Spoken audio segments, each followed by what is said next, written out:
Welcome, ladies and gentlemen. Thank you once again for tuning in to Diecast Emporium. It is that time again where we get to showcase and review and preview a brand new Diecast Masters model. This one in particular is part of the Transport series, and this is the Kenworth T880 SBFA, which stands for Set Back Forward Axle. It says Day Cab Tandem Tractor, but actually, as you can see here, 1, 2, 3, that's 3, that's tri, so this would be a Tridem axle tractor, if I'm not mistaken, so that's a little bit of a misprint, with a 3-axle LowBoy. So this actually comes with a Jeep and some boosters too, which we will see in a minute, with XL120 low-profile HDG trailer. So this version of the LowBoy trailer comes with the outriggers that are permanently extended, so you would use this type, again, for the newbies out there, or the people that are new to our hobby. This type of LowBoy setup would be used for a wide load or a tracked piece of equipment, such as a dozer or an excavator, where you would need the extra width on your decking for your wooden planks. So, let's go ahead and take a look at this outstanding packaging, because as always, Diecast Masters doesn't disappoint when it comes to the Transport series, or the Highline series for sure. So, as they usually do, they tend to go with the Transport series background that matches whatever truck they're representing, and this time it's Kenworth red, as you can see. Nice color match there. And on the back of the packaging, here you guys can see the lineup here of all of the new Kenworth trucks that are coming soon. So you have the Speed Orange T880 Tridem tractor, so they do have that one correct in the description.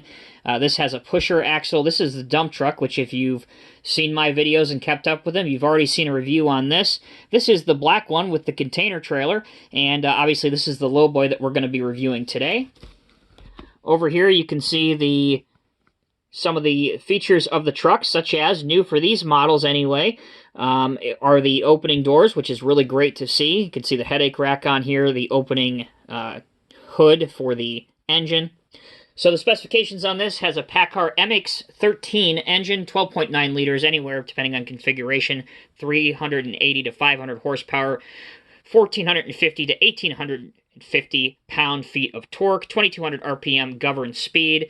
The hood is a 5-piece Meton sloped vocational hood, and obviously this is a Packard International copyright registered product, all rights reserved. So with that stuff out of the way, again, if you've never owned a Transport series model, see this little contraption right here? This is a finger hole, very simple. Stick your finger in and pull the truck out. Couple new things. You may have seen these before with some of the Cat models. This has your entire lineup of what's in the Transport series. And here are the two trailers. As I told you, this is the standard one, and this is the with the outrigger style, as they call it. Now, obviously, the two deck extensions are different, but this one also comes with the one on the right over here, this one comes with a Jeep as well, which is right here. This contraption is called a Jeep. Now, the containers last year were huge hits, and the Freightliners that came out last year were also very big. So, there you go. That's the catalog. All right. Looking at your instructional sheet. This is another thing that I wanted to quickly point out for you guys. So, the truck comes pre-installed with the headache rack, which is right here, that diamond-plated texture object that you see. However, if you're not big on those, or you really, have no use for it, or you don't like it, you can swap this out by removing these two screws, and then you can put on two more of these accessory extensions right here that would expose the holes on the deck plate, and that's how it would look right there. So that's how you do that. Okay, let's go ahead and take a look inside the packaging. So it's layered. The first layer has your Jeep right here, and your accessories, such as your oversized load sign. So let's go ahead and get the Jeep out. There's our Jeep. And let's get these accessories out, especially the ones that we're going to need.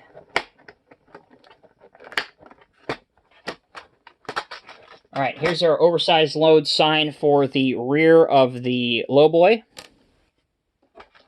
Here is that optional extension for your diamond plating. Again, if you wanted to not have the headache rack, this is what you would remove and put in place of it. So I wanted to make sure to show you guys that. We're not going to be doing that for sake of the video because that's obviously very, very straightforward and easy to do. You are provided with 2 different lengths of exhaust stacks. So they are, again, the only difference, as I alluded to, is really the height. So we'll go with the slightly longer ones. I'll show you the other ones here. So it's hard to show, but there you go, side by side. The only difference is height. I don't know if that's coming through, but there you go. Now, also included in here are your screws, which you would need. There's also an extra screw provided for the gooseneck, should you lose it. And these tiny little locking bolts. And I'll show you what these are used for in just a minute. Okay, so that's layer 1 done. Layer 2 has the LowBoy trailer itself. So here it is. And layer 3 has our Kenworth as well as our single and double axle boosters. So we'll go ahead and unbox those right now.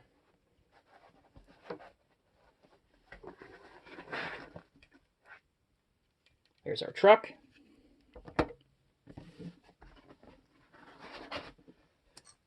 Booster uno and booster dos. So there we have it. Let's get some of the stuff off the table here. We have room to work. And we'll continue. All right, let's start out with the Kenworth itself. So let's go ahead and focus on our assembly that we need to do with the truck here. Go ahead and zoom in a little bit. So let's put our exhaust stacks in. Again, you can put these facing to the side or facing to the rear, whichever you prefer. Completely up to you. And they just drop into these preformed holes on the actual stacks. So it's very simple, and they lock right in. And again, you can turn them if you wish to whichever angle that you want to do. Additionally, here's your oversized load sign if you want to put that on the truck, which also goes into 2 holes seated right on top of the headache rack. Now, here is the back of the headache rack, and this is the part that you would remove by unscrewing these 2 screws, which I hope is coming up on camera. There we go. Love it when the camera cooperates. These 2 screws right here. And you can then remove this and replace it with this as your little heart desires. All right, let's review the truck now. So it is painted in Radiant Red, which is coincidentally the same paint finish that's on the dump truck. And I gotta say, guys, it looks awesome. Very, very good under the lights in your display case or on your shelf. It does feature working steering, and it's notched, so again, it will hold whatever pose that you want to set. I mentioned before on the box that yes, both doors will open to a pretty reasonable angle as well, so it's plenty wide enough if you want to try and get a figure inside, such as Bob, for example.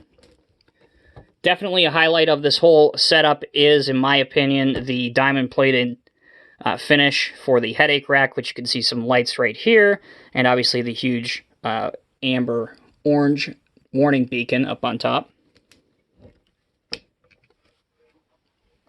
Looking down here, as with the other tractors, yes, your 5th wheel right here is positionable, so it will slide. See if I can get it to cooperate here and show you guys that on camera. So it's got quite the range of motion depending on what position you want it for what trailer you're using. So there you go. Also, I mentioned that it's a Tridem truck. I do not believe that, looking over this, I don't believe that this axle right here can be lifted for a lift axle. It doesn't appear that it's designed to do such, but again, the custom modelers out there are pretty amazing, so I don't put anything past them. Looking front view on, you can see the chrome grille with the Kenworth badge, chrome plated bumper, some very nice lights with some orange turn indicators, and the mirrors as well do have a reflective surface on them as well. A nice subtle detail that is a little bit difficult to see. You can see it right above my finger right here. There's actually Kenworth on top of the chrome wheel wells here too. So a very nice looking truck. Once again, for those that are interested, here is the view of the chassis underneath, where you can definitely make out some components such as the drivetrain, the engine, your different tanks. There you go. So there is the tractor. And yes, we will assemble this thing after we're done reviewing each of the components. This is the Jeep that is included. So if you're hauling something really, really heavy, you can opt to put this on before you connect your gooseneck, your LowBoy trailer. So this would go on first. Then you would put your trailer on just like this. So that's how that works. Moving on to the boosters. We'll get them out of the way. They're pretty simple, and they are very similar. I'd venture to say they're identical for the most part to the boosters that have been included with the international sets that have been out for a couple years. They have a pivoting articulation point in the center of them so that they allow you to pose the booster steering with the trailer, and they just hook onto the end right here. And this part is metal, so again, just be careful. You don't want to chip any paint. You want to limit the amount of paint that you're going to chip if it's metal on metal. And there's the back of your trailer. And like the end of the LowBoy, there are two holes here. So if this is going to be the end of your trailer, you can have your oversized load sign at the end of this. Just like that. So really the only difference between these is obviously one has a single axle and one has a dual axle. Alright, let's move on to the LowBoy trailer. Okay, so you can move your kingpin right here from either this position or this position, and it just screws out with a standard screwdriver, and it also flips over like that. Now to lock it into position, remember I told you about these little locking pins? They go in right here, and that will, there we go. And you can put one on the other side as well, but really you only need one to prevent it from flopping over. But that will prevent this from not connecting to the fifth wheel properly. But there you go. This does detach. When I say this, I mean the gooseneck. And the way to do that is, it's a little bit, I know it's hard to see with black on black, so bear with me. Very similar to the other trailers, nothing's really changed there. This little plastic notch right here, you would turn and pop it out from the bottom, and that is how you would detach the gooseneck if you want. It features folding loading ramps, so if you want to actually physically demonstrate a piece of equipment being loaded on, you can do that as well. I do like the fender wells that are covered on this trailer in black. It looks really good with those DOT and safety striping on it. Kind of a stickler for those. I think it looks good. As does your safety bar at the rear and your XL specialized mud flaps. And the chrome wheels Certainly never hurt anybody either. Taking a look underneath the trailer, this will give you a very good view, again, of the outrigger extensions that are permanently fixed. So again, if there's any confusion or whatnot, you cannot put these in on these trailers. They are permanently posed in the extended or deployed position. Okay, so let's get this all hooked up together and see what it looks like. Let's go for a Jeep setup here. So we'll put the Jeep on first. Then we will put the LowBoy hooked up to that. So we got a big trailer going on here. Trying to get all this into frame for you guys. Put our oversized load at the end of this. Should we go for a booster? Yeah, why not? Let's go for one booster. Just to demonstrate. We're going to go all out. So hook on the booster just like that. It'll snap in. And then, there you go. So, let's put a couple of pieces of equipment on the trailer. Bet you guys can guess what I'm going to put on there first. Here's the brand new Cat 330 by Diecast Masters, next generation version, which should be an immediate buy for all of you guys watching. So that's how that can look on there. Pretty nice, not too bad. Now, obviously, I don't think you would need this kind of elaborate setup for a 330, but hey, if you wanted to go all out, why not? All right, and the second one that I'll show you guys is the recently released D6 with the Lgp Tracks. Again, another wide tracked machine, perfect for a trailer like this with the planks extended, outriggers extended. There you go. So there you have it, collectors. I hope that was a pretty conclusive review for you of the brand new Kenworth T880 setback forward axle day cab.